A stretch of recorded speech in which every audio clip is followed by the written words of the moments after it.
At 6:47 a.m. on November 3, 1952, Walter Hadley stands before machine number 4 at the Philadelphia Inquirer, 42 years old.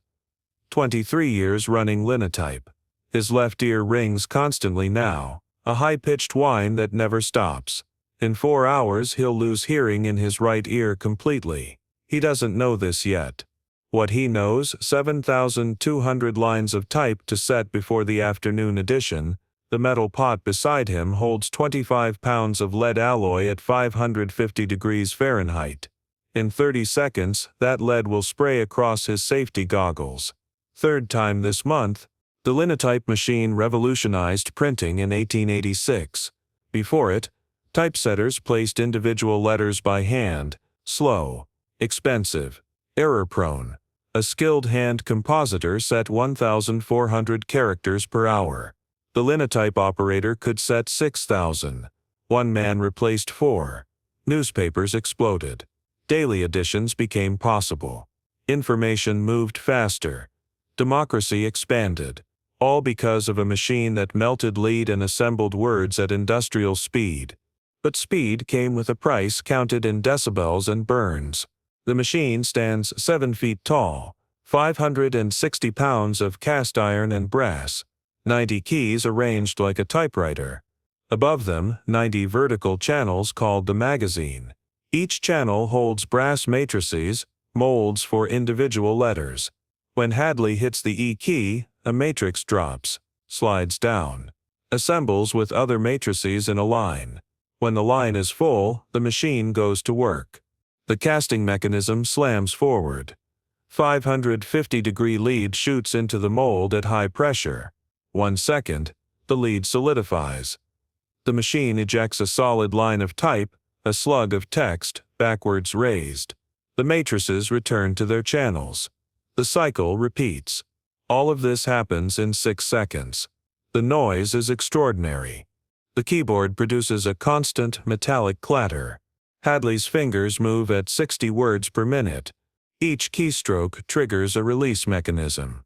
Click, click, click. Unrelenting. Then the casting cycle begins. The wedge system locks the matrices together with a sound like a hammer on an anvil. Clang.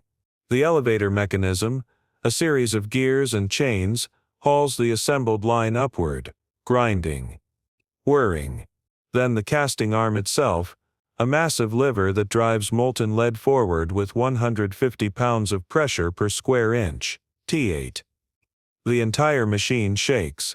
Every 6 seconds. For 8 hours straight. In the composing room at the Inquirer, 23 machines run simultaneously. The sound compounds, reflects off tile walls, fills the space with a roar that drowns out conversation. Operators communicate through hand signals. Shouting is useless. The decibel level reaches 95. OSHA will later determine that exposure to 95 decibels for more than 4 hours daily causes permanent hearing damage. Linotype operators worked 8 to 10-hour shifts. No hearing protection existed. The concept didn't exist.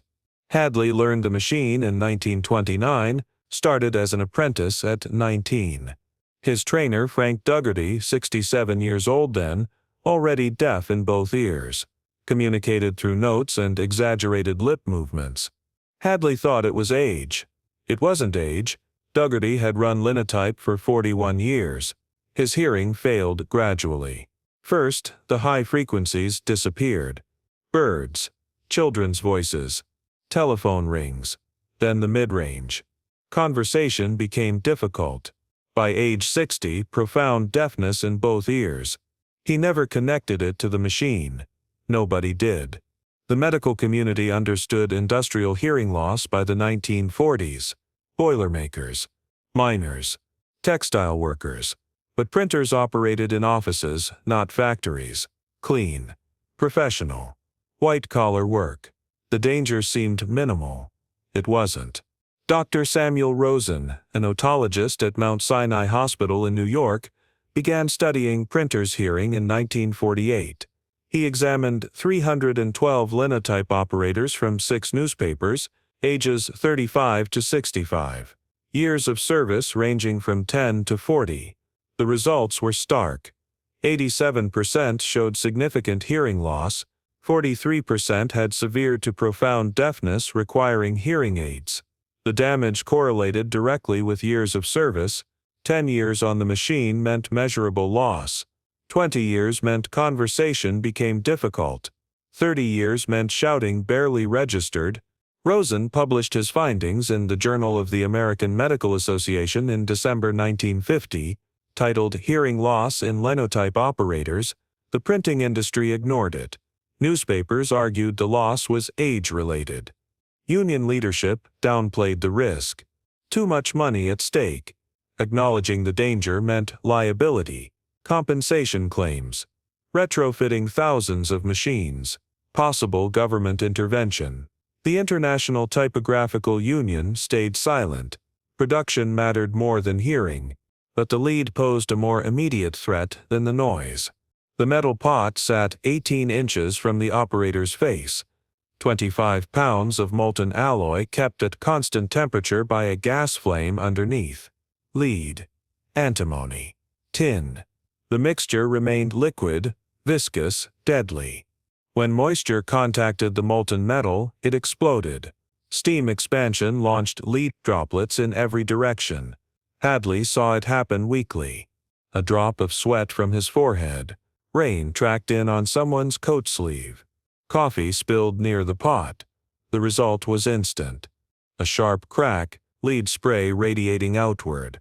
Operators wore safety goggles by the 1940s, but many removed them. The goggles fogged, made reading difficult, slowed production, so men worked with bare eyes and accepted the risk. The scars accumulated. Burns were common. Expected. Part of the job. James Morrison, linotype operator at the Boston Globe for 36 years, had 14 visible lead scars on his hands and forearms. Small white circles where the metal had contacted skin at 550 degrees. Third-degree burns. Instant. The lead adhered to flesh and continued burning until scraped away. Morrison kept a knife at his station for this purpose. If lead hit his hand, he'd scrape it off immediately with the blade. Speed mattered. Leave it too long and the burn went deep, bone deep. Lead poisoning was another concern. The metal vaporized at high temperatures. Operators breathed lead fumes for hours daily. It accumulated in the bloodstream. The bones, the brain. Symptoms developed slowly. Fatigue, headaches, joint pain, memory problems, tremors. By the time symptoms appeared, the damage was permanent. The industry never measured blood lead levels in operators, never investigated the connection. Men got sick and no one asked why. George Heller ran Linotype at the Chicago Tribune for 29 years. Started in 1923 at age 21. Quick, accurate, fast enough to handle breaking news. He could set 75 words per minute without errors. Made good money, enough to buy a house in Park Ridge, raise 3 children. But by age 45, his hands shook. Fine tremor that made threading matrices difficult. By 50, severe. He required prescription glasses, though his vision had always been perfect. Doctors found no explanation. Heller retired at 52, dead at 57, cause listed as heart failure. No one mentioned the lead. The worst injuries came from machine malfunctions. The linotype was complex. Over 3,000 moving parts. Gears, levers, springs, chains, all operating under tension and at speed. When something failed, the results were catastrophic. The casting arm could break free and swing outward. 150 pounds of force concentrated in a metal lever. Operators lost fingers, hands. One incident at the Detroit Free Press in 1947 killed an operator when the arm shattered and a piece of cast iron struck his skull. The lead pot itself could crack. Thermal stress, metal fatigue, age. When it failed, 25 pounds of molten lead poured across the floor, burned through shoe soles in seconds. 3 operators at the San Francisco Chronicle suffered severe foot burns in 1951 when a pot cracked during a shift change. All 3 required skin grafts. 2 never returned to work. Yet men continued. The pay was good. Union scale. Benefits. Steady employment. In an era when manufacturing jobs were uncertain, printing offered security. The work required skill. Literacy. Knowledge of grammar and spelling. Ability to read backwards at speed. Not everyone could do it. Those who could took pride in the craft. They built newspapers. Informed cities. Shaped public opinion one line of type at a time. Hadley feels pride as he works. Despite the noise. Despite the danger. He knows every key without looking. His fingers fly across the keyboard. ETAOINSHRDLU, the most common letters in English. Positioned for speed. He reads copy and sets type simultaneously. Corrects errors on the fly. The slug drops into the galley with a satisfying clink. 1 line done. 7,199 to go. At 8:15 a.m., disaster. A water leak above the ceiling. Maintenance knew about it for weeks. Never fixed it. A drop lands in the lead pot. The explosion is small. Just a crack and a spray. But molten lead catches Hadley across the right cheek and ear. He reacts instantly. Scrapes the metal away with his knife. Dunks his face in the water basin at his station. The burn is bad. 2nd degree at least. His right ear throbs. Feels wet inside. Ruptured eardrum probably. He signals the foreman. Gets sent to the company nurse. She cleans the burn. Applies salve. Tells him to take the rest of the day off. Hadley refuses. Afternoon edition still needs setting. He returns to machine number 4. The ear rings worse now. Different tone. Lower. Constant. The keyboard sounds distant. Muffled. Like hearing underwater. By noon, the right ear has gone completely silent. He doesn't report it. Knows what it means. The deafness his trainer had. The fate of every operator who stayed long enough. He's been lucky to make it to 42 with partial hearing. Most lost it by 35. The technology that changed printing also destroyed the men who ran it. No one calculated that cost. No one measured it. The machines mattered. Production mattered. The operators were replaceable. Always had been, always would be. By 1960, the Linotype era was ending. Offset printing, phototyping, computer-assisted layout, cleaner technologies, quieter, safer. The machines were scrapped, sold for parts. A few wound up in museums. Most went to the dump.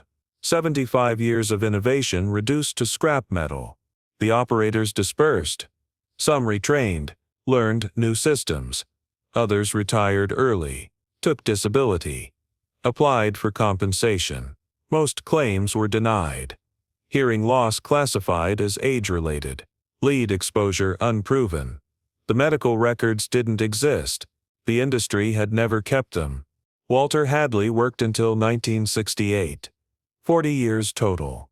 Completely deaf in both ears by age 52. He learned to lip-read. Used a hearing aid that provided minimal help. Attended union meetings where he couldn't follow the discussion. Watched television with captions that didn't exist yet. His children grew up knowing their father couldn't hear them. He died in 1983 at age 73. The obituary in the Philadelphia Inquirer mentioned his 4 decades in printing, called him a craftsman, made no mention of his hearing loss, or the scars on his hands and face, or the lead in his bones. Just another operator who ran the machines that built the modern newspaper industry. The last commercial linotype in America shut down in 1978. The New York Times retired their final machine in 1978. The Los Angeles Times followed in 1980. An entire profession disappeared in less than a decade. Thousands of operators found themselves obsolete. Skills that took years to master suddenly worthless. Today, fewer than 200 working linotype machines exist worldwide. Most belong to historical societies and printing museums. Hobbyists maintain them, demonstrate them at vintage printing exhibitions. The machines run for a few hours at carefully controlled events. No one operates them for 8-hour shifts anymore. No one needs to. The operators are nearly all gone now. The youngest would be in their 80s. Most are dead. Their hearing never recovered. The lead stayed in their systems until the end. They carried the poison of their profession to their graves. We remember the Linotype as a technological marvel. The machine that democratized information, made newspapers affordable, brought news to millions. We rarely remember the cost. The men who fed the machines, who breathed the fumes, who went deaf in the roar, who wore the scars of molten lead like badges they never wanted. 550 degrees Fahrenheit, every shift, for decades. That was the price of faster printing. The price of the modern newspaper. The price of the information age. Someone always pays. Usually the ones running the machines,